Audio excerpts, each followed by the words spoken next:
হেদায়েতের দিক নির্দেশক মহাগ্রন্থ আল কুরআনুল কারীম ৫ নম্বর পারা ৪ নম্বর সূরা সূরাতুন নিসা এর ৩৬ নম্বর আয়াতে কারিমার মধ্যে আল্লাহ তাআলা বলেন, ওয়া'বুদুল্লাহা ওয়া লা তুশরিকু বিহি শাইআ।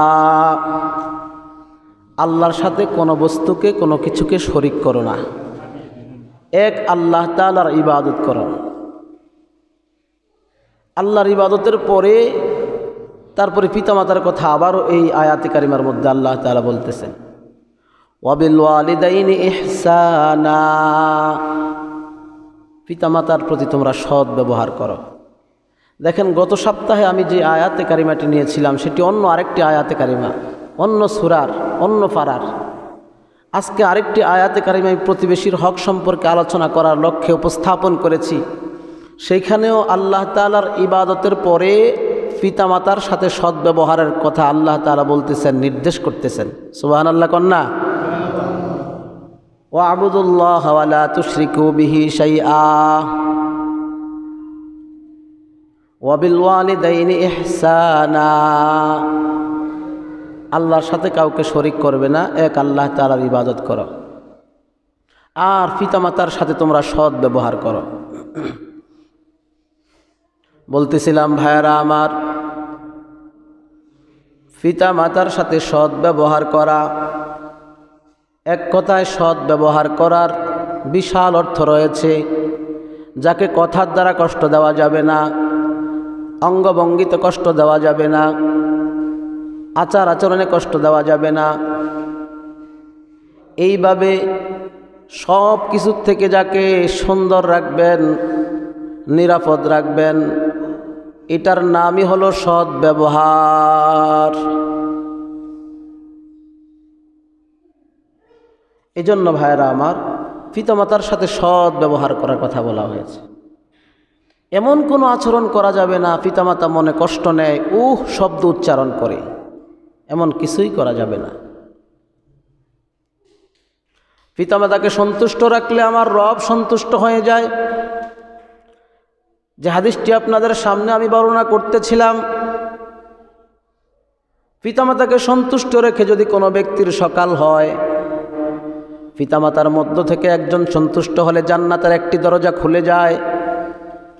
পিতামাতা উভয় যদি সন্তানের উপরে সন্তুষ্ট হয় তাহলে 2টি দরজা খুলে যায়, আর পিতামাতা উভয় যদি অসন্তুষ্ট হয় তাহলে জাহান্নামের 2টি দরজা খুলে যায়। আর পিতামাতাদের মধ্য থেকে একজন যদি অসন্তুষ্ট হয় তাহলে জাহান্নামের একটি দরজা খুলে যায়। অতএব জাহান্নামের দরজা খোলা যাবে না। জাহান্নামের দরজা চিরতরে বন্ধ করে জান্নাতের দরজা খুলতে হলে পিতামাতার খেদমতের কোনো বিকল্প নাই, পিতামাতাকে সন্তুষ্ট করার বিকল্প নাই। ঠিক না বে ঠিক? বলতেছিলাম ভাইয়ারা আমার, আল্লাহ তাআলার প্রিয় পয়গম্বর মুহাম্মদুর রাসূলুল্লাহ সাল্লাল্লাহু আলাইহি ওয়াসাল্লাম এইভাবে বয়ান করতেছেন সাহাবীদেরকে নিয়ে। বলতেছে কোনোভাবেই পিতামাতাকে অসন্তুষ্ট করা যাবে না। একজন সাহাবী প্রশ্ন করলেন, ইয়া রাসূলুল্লাহ, ইয়া হাবিবাল্লাহ, পিতামাতা যদি জালেম হয়? আল্লাহর রাসূল বললেন তবুও। দ্বিতীয়বার আবার বললেন, ইয়া রাসূলুল্লাহ, ইয়া হাবিবাল্লাহ, পিতামাতারা যদি আরো বেশি জুলুমকারী হয়? আল্লাহর রাসূল বললেন তবুও তাদেরকে অসন্তুষ্ট করা যাবে না। আবার তৃতীয়বারে প্রশ্ন করলেন, ইয়া রাসূলুল্লাহ, ইয়া হাবিবাল্লাহ, পিতামাতা যদি আরো বেশি জালেম হয়, বেশি জুলুম করে সন্তানের প্রতি, তাহলে? আল্লাহর রাসূল বললেন তবুও না, পিতামাতা যাই করুক কিন্তু পিতামাতাকে অসন্তুষ্ট করা যাবে না, তাদের সাথে অসৎ ব্যবহার করা যাবে না। এই জন্য ভাইয়ারা আমার, পিতামাতার গুরুত্ব অপরিসীম। নেক নজরে কোনো সন্তান যদি পিতামাতার দিকে একবার তাকায়, একটা কবুল হজের সওয়াব হয়। সাহাবী আবার বললেন, ইয়া রাসূলুল্লাহ, ইয়া হাবিবাল্লাহ, আমরা যদি আমাদের পিতামাতার দিকে দৈনিক 100 বার তাকাই, সরকারে দো আলম নবী মুহাম্মদুর রাসূলুল্লাহ সাল্লাল্লাহু আলাইহি ওয়াসাল্লাম বলতেছেন, 100 বার নয়, যদি 1000 বার তুমি এক নজরে তাকাও, 1000 কবুল হজের সওয়াব তোমার আমলনামার মধ্যে দেওয়া হবে। কন্যা সুবহানাল্লাহ। পিতামাতাকে কষ্ট দিলে আল্লাহর আরশ কেঁপে ওঠে। পিতামাতাকে কষ্ট দিলে দুনিয়াও বরবাদ হয়ে যাবে, আখিরাতও বরবাদ হয়ে যাবে। পিতামাতাকে আপনি অসন্তুষ্ট করলে আর পৃথিবীর সবাইকে সন্তুষ্ট করলে কোনো লাভ নাই। পৃথিবীর সবাই অসন্তুষ্ট থাকুক, আমার রব সন্তুষ্ট থাকবে যদি আপনি পিতামাতাকে সন্তুষ্ট রাখেন। এজন্য ভাইয়ারা আমার, যেই কোনোভাবেই হোক, যে কোনো মূল্যেই হোক, পিতামাতাকে সন্তুষ্ট রাখতেই হবে। পিতামাতাকে কোনোভাবেই কষ্ট দেওয়া যাবে না। স্ত্রীর কথা শুনে পিতামাতার অবাধ্য হই, পিতামাতাকে কষ্ট দেই। অথচ হাদিসে এসেছে, মায়ের আদেশ যদি হয় তোমার স্ত্রীকে তালাক দেওয়া, যদি সেটা লিগ্যাল হয় তালাক দিয়ে দাও, সেই স্ত্রী বাদ দিয়ে দাও। আর যদি আনলিগ্যাল হয় মাকে বুঝাও, মাকে বলো, মা আপনি তো হয়তো ভুল বুঝতেছেন, আসলে আমার স্ত্রী তো এমন অন্যায় করেনি, এমন কোনো পাপ করেনি, অথবা সে আপনার প্রতি এতটা অসন্তুষ্ট না, আপনার প্রতি এত অকৃতজ্ঞ না। আপনার মাকে বুঝান। প্রথমবার বুঝাবেন, দ্বিতীয়বার বুঝাবেন, তৃতীয়বার বুঝাবেন। যদি আপনার মা বলে না, কোনো কথা শুনতে চাই না, তালাক দাও, আপনার মায়ের কথা শুনে স্ত্রীকে তালাক দেওয়া, এটা হাদিসে এসেছে। অতএব ভাইয়ারা আমার, স্ত্রীর কথা শুনে মা বাবাকে কষ্ট দেওয়া যাবে না। এরকম সমাজে আছে না নাই বলেন? বহু আছে। স্ত্রীর কথা শুনে, বাচ্চা কাচ্চার কথা শুনে, কিন্তু মায়ের কথা শুনে না, বাবার কথা শুনে না। অথচ আপনার মা আপনার জন্য কতই না কষ্ট করেছে। হে আমার মা বোনেরা, স্ত্রীরা, আপনারাও শুনে নেন। নামাজ পড়েছেন, রোজা রেখেছেন, হজ করেছেন, যাকাত দিয়েছেন, সদকা করেছেন, বহু কিছু করেছেন। সাবধান, স্বামীর যে রক্ত সম্পর্কীয় আত্মীয় যারা আছে, নামাজ রোজা করলে যেই পরিমাণ সওয়াব, স্বামীর পিতামাতা, ভাই বোন, জ্যাঠা জেঠি, তাদের সাথে ভালো ব্যবহার করলে, তাদের সাথে সম্পর্কটা বজায় রাখলে, খোঁজখবর নিলে সেই পরিমাণ সওয়াব আপনার আমলনামার মধ্যে দেওয়া হবে। সুবহানাল্লাহ। আর যদি স্বামীকে আপনার শ্বশুর শাশুড়ি থেকে, ভাই বোন থেকে, চাচা জেঠা থেকে আপনি কাট করতে চান, আপনি নামাজি হতে পারেন, রোজাদার হতে পারেন, দান সদকাকারী হতে পারেন, আপনার সমস্ত নেক আমলগুলো আল্লাহ তাআলা কাট করে দিবে। ঠিক না ভাই? ঠিক। এই জন্য এটাকে ছোট আমল বলা যাবে না, এটা বড় একটা আমল। বলতেছিলাম ভাইয়েরা আমার, যদি স্বামীকে দুনিয়াতে সফল দেখতে চান, যদি আপনি আপনার স্বামীকে সুস্থ দেখতে চান, তাহলে অবশ্যই তার সাথে তার পিতামাতা, ভাই বোনের সম্পর্ক আরও গভীর করবেন। গভীর করার জন্য আপনি উৎসাহিত করবেন। এটা আমার কথা না, মুহাম্মাদুর রাসূলুল্লাহ সাল্লাল্লাহু আলাইহি ওয়াসাল্লামের কথা। হ্যাঁ, যুবক ভাইয়েরা, তরুণরা, আপনি ইনসাফ করবেন। আপনার স্ত্রীর হক আদায় করবেন, আবার মায়ের হকও আদায় করবেন। কারো হক নষ্ট করা যাবে না, কারো হক নষ্ট করা যাবে না। আপনার স্ত্রীও আপনার কাছে হকদার, সৎ ব্যবহার পাওয়ার উপযোগী, তার সাথেও বেইনসাফ করা যাবে না, ইনসাফ করতে হবে। অনেকে আছি আমরা ন্যায় অন্যায় নাই, স্ত্রীর সাথেও জুলুম করি, আছে না নাই? অনেকে আছি পিতামাতার সাথে জুলুম করে, আছে না নাই? এই সমস্ত লোকগুলো দুনিয়াতেও ব্যর্থ, আখিরাতেও হবে ব্যর্থ। স্ত্রীর সাথেও জুলুম করা যাবে না, অন্যায় করা যাবে না, বেইনসাফি করা যাবে না, স্ত্রীর হক নষ্ট করা যাবে না। একজন স্ত্রী তার পিতামাতা, ভাই বোন, ছোট্টকাল থেকে যাদের আদর, স্নেহ, মায়া, মমতা, ভালোবাসায় বড় হয়েছে, তাদেরকে ছেড়ে হুট করে আপনার বাড়িতে এসেছে। যেই মেয়েটা বিবাহের আগের দিনও ঘুম থেকে উঠে নাস্তার টেবিলে দেখতো নাস্তা রেডি, মা জাগায়া নাস্তা খাওয়াইতো, আবার রাতের বেলা খাওয়া দাওয়া খাইয়া বিছনায় যায় দেখতো বিছনা রেডি, মশারি টাঙানো, সেই মেয়েটা বিবাহের পরে আপনার সংসারের জন্য এত কষ্ট করে সবার আগে ঘুম থেকে উঠে সবার জন্য নাস্তা রেডি করে, আবার রাতের বেলা সবাইকে খাওয়ানোর পরে নিজে খায়া তারপরে বিছনা রেডি করে দেয়, তারপরে আপনারা শোন সেই মেয়েটার সাথে আপনি এমন আচরণ করবেন, জুলুম করবেন, এটা আল্লাহ সহ্য করে না। আল্লাহর রাসূল সেই নির্দেশনা আমাদেরকে দেয় নাই। অতএব স্ত্রীর হকও আদায় করতে হবে, মা বাবার হকও আদায় করতে হবে। বলতেছিলাম ভাইয়ারা আমার, পিতা মাতাকে খুশি রাখতে হবে। পিতামাতা খুশি হতে বেশি অট্টালিকা, বড় সম্পদ লাগে না, বেশি কিছু লাগে না।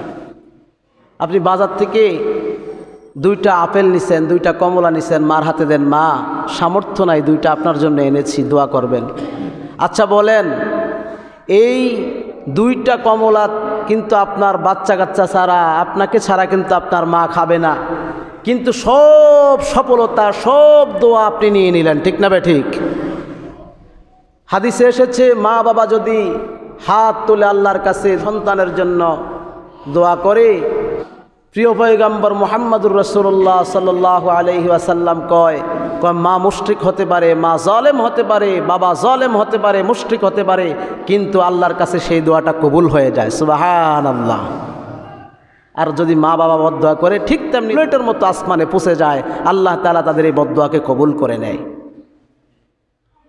কথা দীর্ঘায়িত করব না ভাইয়ারা আমার, যে আয়াতে কারিমাটি আপনাদের সামনে আমি নিয়েছিলাম, আর তোমরা তোমাদের আত্মীয় স্বজনদের সাথে সৎ ব্যবহার করো। আত্মীয় স্বজনদেরও হক আছে আত্মীয়দের মাঝে, আত্মীয়দের সাথে আপনি অসৎ আচরণ করা যাবে না। 2 নম্বর এই আয়াতে কারিমার মধ্যে বলতেছেন ইদিল কুরবা, যে আত্মীয়তার সাথে সৎ ব্যবহার করো। অনেক সময় দেখা যায় আমরা ইনসাফ করতে পারি না, সৎ ব্যবহার করি ঠিক, কিন্তু ইনসাফ করি না। বলে ইনসাফ কেমন হুজুর, এটা কী কথা বললেন? যেমন আমাদের বাড়িতে মনে করেন আমার দূরবর্তী আত্মীয়, নিকটবর্তী আত্মীয় সবাইকে দাওয়াত করেছি। যিনি একটু বৃত্তশালী, পয়সাওয়ালা, ধনী, আমরা একটু তাকে বেশি খোঁজখবর নেই। অনেক সময় এরকম হয়, টেবিলের মধ্যে খাইতে বসছে সবাই একসাথে, ধনীও আত্মীয় আছে, গরিব আত্মীয় আছে, বারবার ধনী আত্মীয়টার খোঁজখবর নেয়, আরেকটু গোস্ত দেই, আরেকটু তরকারি দেই, সেটি কিন্তু আছে, কিন্তু গরিব যিনি আত্মীয় আছেন তিনি অপেক্ষা আছে আমাকে কখন বলবে, আমাকে একটু সাদর করবে, সমাদর করবে, একটু আপ্যায়ন করবে, কিন্তু তার দিকে বেশি খেয়াল নাই, ওই তার সাথে বেশি সম্পর্ক। আবার খাওয়ার পরে বলে যে একটু রেস্ট নেন, এসি রুমে গিয়ে একটু আপনি রেস্টে থাকেন, কিন্তু গরিব আত্মীয়র সাথে এমন ব্যবহার করে না, আছে না নাই? বলেন না, আছে না নাই? সাবধান, বেইনসাফি করা যাবে না। ধনী আত্মীয়র যেই হক, গরিব আত্মীয়র একই হক, তার সাথে যেমন ব্যবহার করেছেন তার সাথেও তেমনই ব্যবহার করতে হবে। এটা আল্লাহ রাসূল সাল্লাল্লাহু আলাইহি ওয়াসাল্লামের নির্দেশ, এবং কোরআনুল কারীমের মধ্যে যে কথা এসেছে, উল কুরবা, আত্মীয় স্বজনদের সাথে সৎ ব্যবহার করো, ভালো আচরণ করো। ওয়াল ইয়াতামা ওয়াল মাসাকিন, এবং এতিম মিসকিনদের সাথে সৎ ব্যবহার করো। এতিম মিসকিনদের সাথেও কিন্তু সৎ আচরণ করতে হবে, সৎ ব্যবহার করতে হবে। আগেই বলেছিলাম, সৎ ব্যবহার বলতে শুধুমাত্র মুখে সুন্দরভাবে কথা বলবেন আর অঙ্গভঙ্গিতে জুলুম করবেন, পিছনে পিছনে তার গীবত গাবেন, ক্ষতি করবেন, এমনটা নয়। সর্ব অবস্থায় তার কল্যাণকামী হতে হবে, এটাকে বলা হয় সৎ ব্যবহার। এতিম মিসকিন যারা আছে তাদের সাথে সৎ ব্যবহার করলেও এটা নেক আমল। এতিম মিসকিন অসহায় পরিবারের সন্তানেরা বেশিরভাগ মাদ্রাসায় পড়ে। এই সমস্ত মাদ্রাসা বলেন আর স্কুল বলেন, এতিম মিসকিনদের সাথে সুন্দর আচরণ করতে হবে, সৎ ব্যবহার করতে হবে। অনেক সময় দেখা যায় বাড়িতে আপনার সাহায্য চাইতে আসে, দিতে তো পারলামই না, তার সাথে খারাপ ব্যবহার করি, এমন মহিলাও আছে, পুরুষও আছে, ঠিক না বে ঠিক? জোরে বলেন না, ঠিক না বে ঠিক? সাবধান, আপনার সামর্থ্য থাকলে দিবেন, অন্যথায় কথাবার্তা বলে তাকে সুন্দর আচরণের মধ্য দিয়ে বিদায় করবেন। তাদেরকে কষ্ট দেওয়া যাবে না, তাহলে আল্লাহর লাহনত আপনার উপরে আসবে, আমার উপরে আসবে। অনেকে আছে মাদ্রাসার তোয়ালেবুল আলেম দেখলেও টিটকারি করে, এক তো তারা এতিম অসহায় হইতে পারে, আবার তোয়ালেবুল আলেমদের ব্যাপারে হাদিসে এসেছে, তারা যখন রাস্তা দেওয়া যায়, নূরের গালিচা আল্লাহ তাআলা ফেরেশতাদের মাধ্যমে বিছায়া দেয়, সেগুলো দিয়ে আসে, তাদের মর্যাদা অপরিসীম। অতএব তাদের সাথে ভালো আচরণ করা আমাদের নৈতিক দায়িত্ব। উলামায়ে কেরাম যারা আছে তাদের সাথে ভালো আচরণ করা এটা আমাদের নৈতিক দায়িত্ব। এটা আমাদের ধর্মীয় দায়িত্ব, আল্লাহ তাআলা নির্দেশ করেছেন। তারপরে আল্লাহ তাআলা আবার বলতেছেন অবনিস সাবিল, এবং মুসাফির পথচারী যারা আছে তাদের সাথেও তোমরা সৎ ব্যবহার করো। ওয়াল জারিল জুনুব, নিকটতম আত্মীয় অথবা প্রতিবেশী আত্মীয় এবং প্রতিবেশী অনাত্মীয়, এখানে আমার মূল বক্তব্য। প্রতিবেশী আত্মীয়, প্রতিবেশী অনাত্মীয়, তাদের সাথেও আপনি ভালো ব্যবহার করা, সৎ ব্যবহার করা। দেখেন এইখানে আমার আলোচ্য বিষয়টা ছিল প্রতিবেশীর আত্মীয় সম্পর্কে আজকে কথা বলার ইচ্ছা। বলতেছিলাম ভাইয়েরা আমার, ওয়াল জারিল জুনুবি ওয়াস সাহিবি বিল জামবি ওয়াবিনিস সাবিল, যে আল্লাহ তাআলা বলতেছেন যে নিকটতম আত্মীয় এবং নিকটতম অনাত্মীয় প্রতিবেশীর কথা বলেছেন। আত্মীয় প্রতিবেশী হতে পারে, অনাত্মীয় প্রতিবেশী হতে পারে।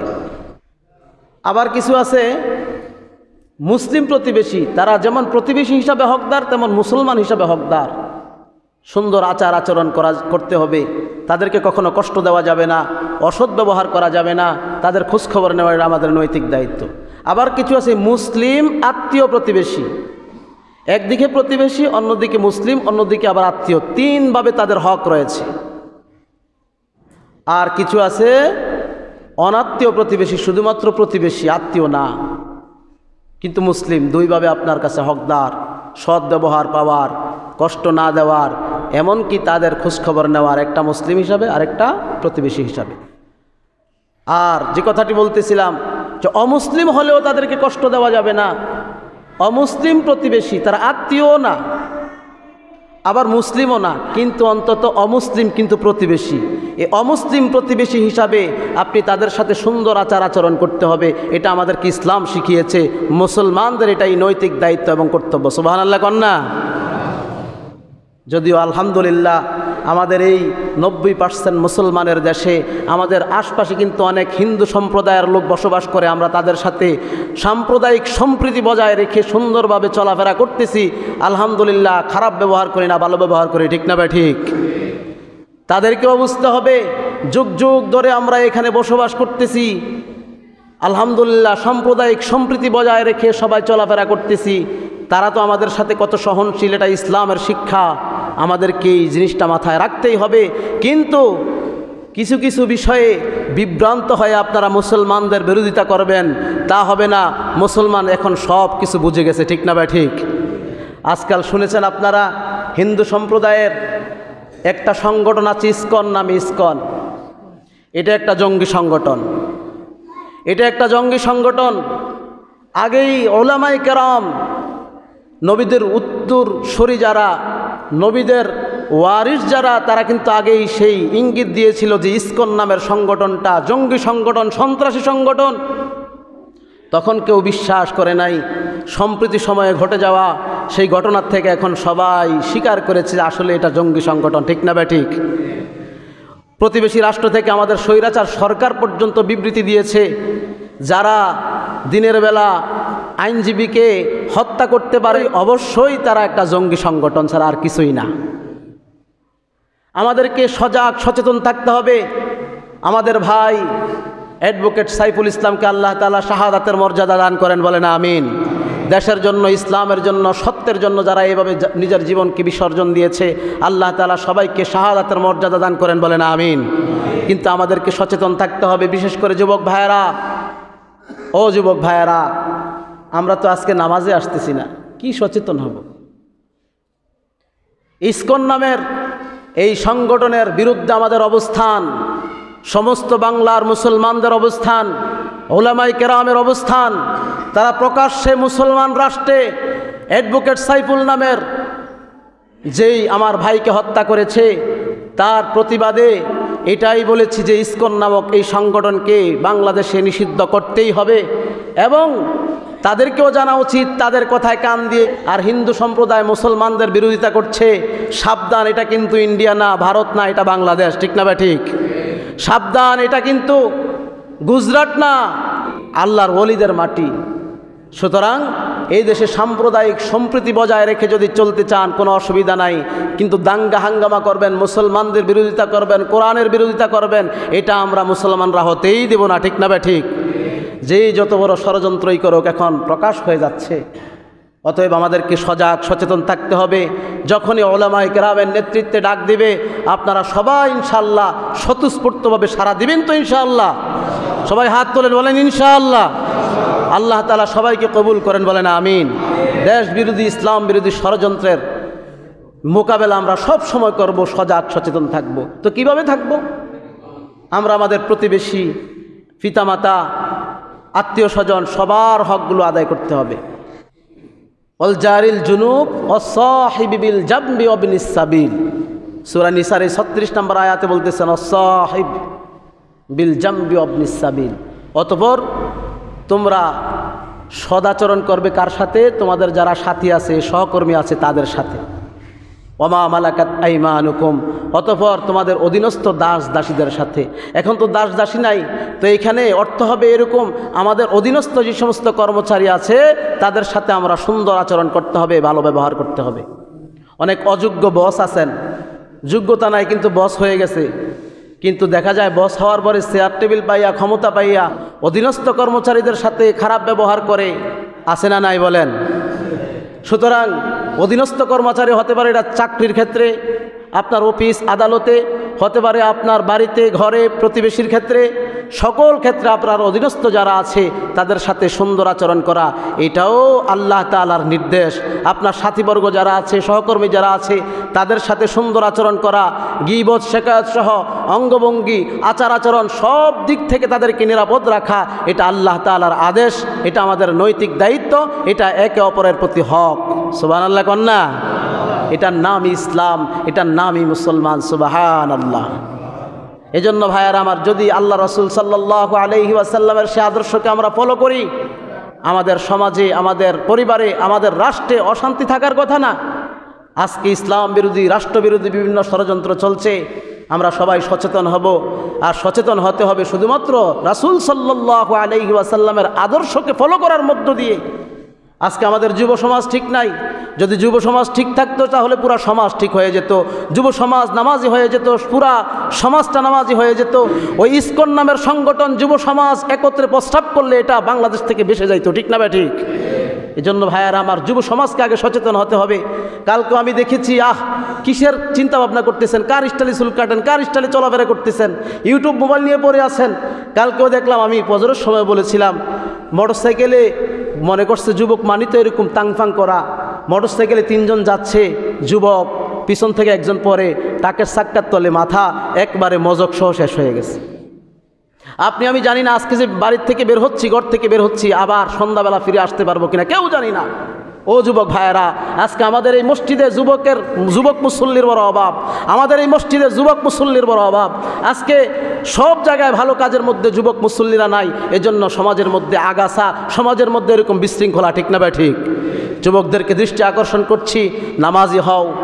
যুবকদেরকে দৃষ্টি আকর্ষণ করছি, অশ্লীল এরকম পূর্ণগাভী ছাড়ো, অশ্লীল মোবাইল ছাড়ো, অশ্লীল ফোন আলাপ ছাড়ো, তাহলে দেখবা জীবনটা সুন্দর, দুনিয়াও সুন্দর, আখিরাতও সুন্দর।